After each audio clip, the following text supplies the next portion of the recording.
कर रहे हैं जी। नीलेश त्रिपाठी जी।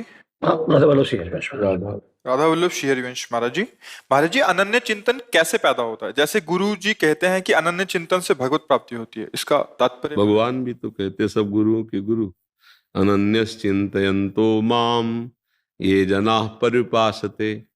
तो अनन्य तो फिर अन्य अन्य चिंतन होता है ना, अनन्य चिंतन और अन्य चिंतन। तो अनन्य क्या है? जो प्रभु का सतत चिंतन करते हैं। और अन्य क्या है?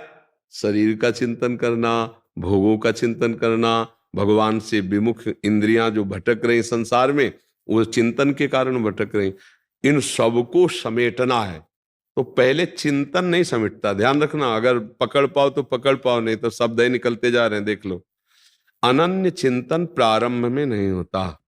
प्रारंभ में नाम जपने का प्रयास किया जाता है, चिंतन विषयों का होता है।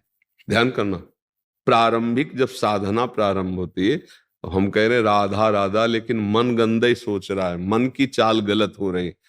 अब जब ये हम वर्षों साधना करेंगे संत के आश्रित होकर, शास्त्र के आश्रित होकर, तो ये साधना धीरे धीरे अंदर की वासना को मिटाएगी।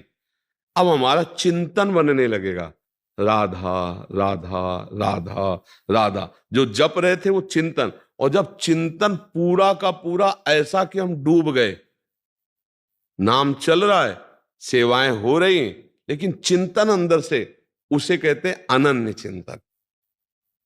भगवान कहते हैं मच्चित्ता मदगत प्राणा बोधयंतः परस्परम।